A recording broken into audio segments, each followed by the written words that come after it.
Ever wonder why a surprise attack on a sunny morning in Hawaii changed the world? Let's zoom back to December 7th, 1941, and find out why it happened, how it went down, and what it meant for everyone. In just 15 minutes, we'll explore the big story of Pearl Harbor and how it made America jump into a huge war. Get ready for a quick adventure through history. Part 1. The Prelude to Pearl Harbor. To really grasp the story of Pearl Harbor, we need to wind the clock back a bit. You see, the world was a very different place in the early 20th century. Countries were expanding, looking for resources and power, and this is where our story begins. Let's start with Japan. By the 1930s, Japan was on the move, wanting to grow bigger and stronger. They had eyes on China and other parts of Asia, dreaming of a bigger empire. But there was a problem. The United States and other countries weren't too happy about this. They said, no way, you can't just take over other countries. So they decided to make things tough for Japan by not selling them oil and other stuff they needed. Now, imagine you're in Japan.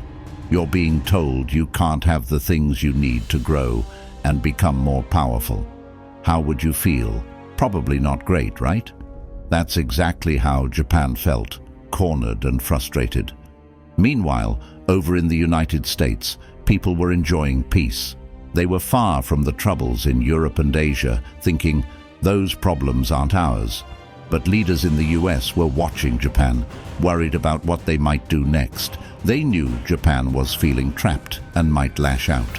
So they sent most of their big ships, the battleships, to Pearl Harbor in Hawaii. They thought, this will show Japan we're strong and they shouldn't mess with us. But here's the twist. Instead of scaring Japan away, this move made them think even more about attacking. Japan thought, if we can surprise the US and hit them really hard, maybe we can get what we want. They started planning in secret a huge attack on Pearl Harbor. Their goal? Knock out the US Pacific Fleet, the big ships, so they could do what they wanted in Asia without the US stopping them. Back in the US, life went on as usual. People didn't know about the storm that was coming. They couldn't imagine that their country, safe across the ocean, would be pulled into a huge war. And that, my friends, sets the stage for December 7th, 1941, a day of surprise, a day of courage, and a day that would wake a sleeping giant. Stay with me. Next, we're diving into the day that changed everything.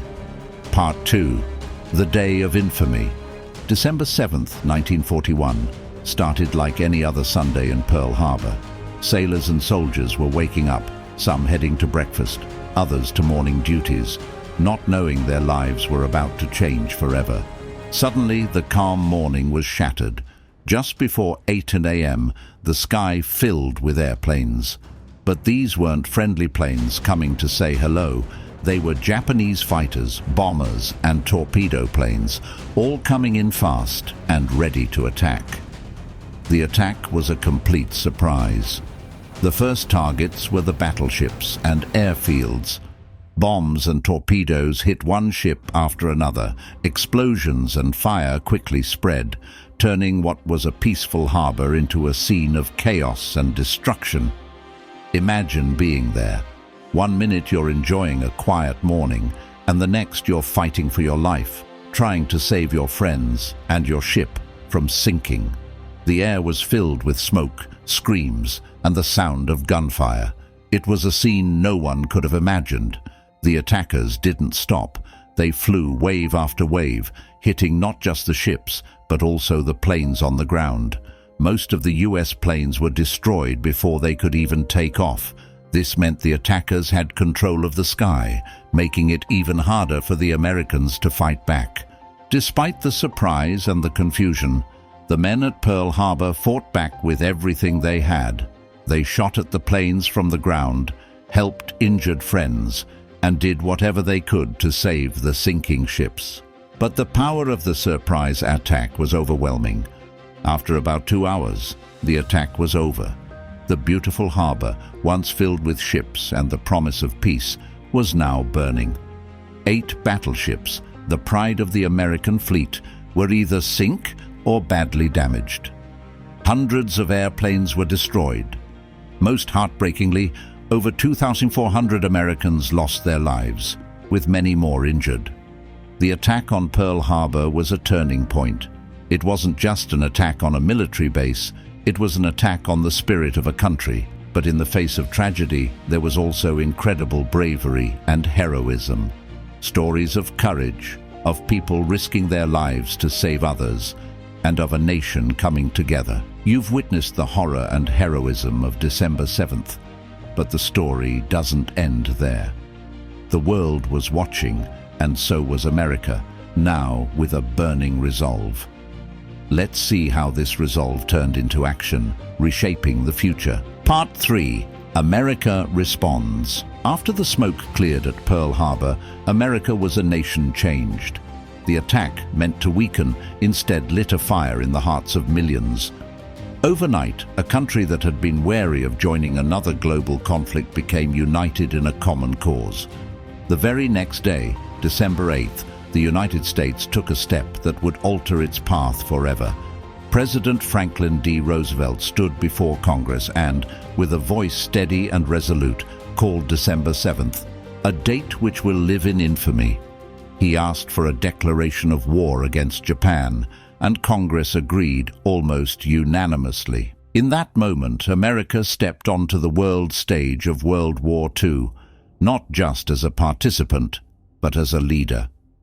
With the declaration, the entire country sprang into action. Factories that had been making cars and toys turned their efforts to tanks and planes.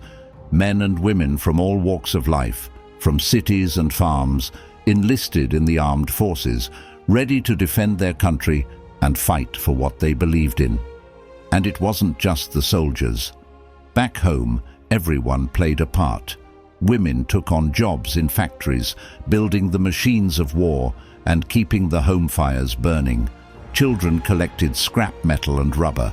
Families grew victory gardens to help with food shortages. It was a time when the phrase, "We're all in this together," truly meant something. But the response wasn't just about material and manpower. It was also about strategy and planning.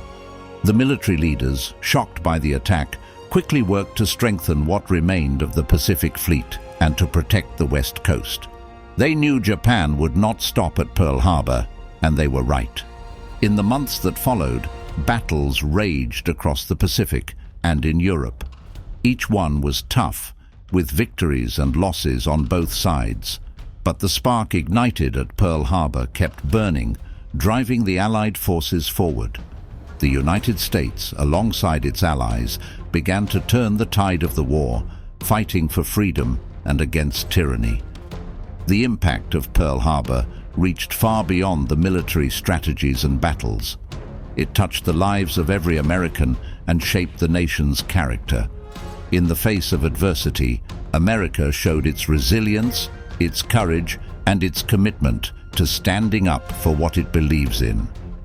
Now, with America fully in the fight, the tides of war begin to turn. But victory was not immediate, nor was it easy. Let's journey together through the battles and strategies that slowly but surely led to triumph. Part 4.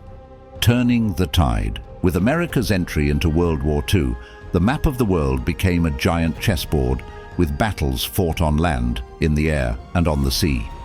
Each move was crucial, each strategy a step towards victory or defeat. Let's take a closer look at how the United States and its allies started turning the tide against the Axis powers. First up, the Pacific Theater, where the aftermath of Pearl Harbor left America seeking not just to defend, but to retaliate. One of the first major moves was the Doolittle raid in April 1942. Imagine this: 16 American bombers taking off from an aircraft carrier, flying all the way to Japan to drop bombs. It was a daring mission, and while it didn't cause a lot of physical damage, it sent a clear message. America was fighting back, and Japan was not out of reach. Back in the Pacific, the Battle of Midway in June 1942 became a turning point. Picture this. American code breakers figured out Japan's plan to ambush what was left of the US Pacific Fleet. The US Navy was ready and waiting. In a battle fought mostly from the air, American pilots sank 4 Japanese aircraft carriers. This was huge. It leveled the playing field and shifted the momentum in the Pacific. Meanwhile, over in Europe, America and its allies were making moves too. Operation Torch in November 1942 was the first major Allied offensive in the European theatre. American and British forces landed in North Africa, fighting to push Axis powers out. It was a tough fight, through deserts and mountains, but it was the beginning of the end for Axis control in Africa. Then there's the big one, D-Day, June 6, 1944. Imagine thousands of ships crossing the English Channel in the dark of night, landing on the beaches of Normandy, France. It was the largest seaborne invasion in history. American, British, and Canadian soldiers fought side by side, storming the beaches under heavy fire. It was brutal, but it marked the start of a major push into Europe to defeat Hitler's forces. And we can't forget about the Battle of the Bulge. In December 1944, Hitler tried one last counterattack in the forests of Belgium. It was the largest and bloodiest battle fought by the United States in World War II. American troops, caught off guard and surrounded, fought fiercely in the freezing cold. Their bravery and determination not only stopped the German advance, but also signaled the beginning of the end for Nazi Germany. The path to victory was paved with sacrifice and courage. As the Allies pushed forward, liberating countries and freeing people, the world saw what could be achieved when nations unite for a common cause. The war would continue, with more battles, more challenges, but the direction was clear. Join me next as we explore the final push to victory, the end of the war, and the lasting impact of these pivotal years. Part 5. The Final Push and Legacy. The final year of the war, 1945, was marked by some of the most intense fighting and strategic operations. In Europe, the Allies pushed from the west and the Soviet Union from the east, squeezing Nazi Germany in a vice. By April, American and Soviet forces had met in the middle of Germany, signaling the collapse of Nazi resistance. And on May 8, 1945, Victory in Europe Day was celebrated as Germany officially surrendered. Imagine the joy and relief felt around the world. The war in Europe was over. Meanwhile, in the Pacific, the fight continued.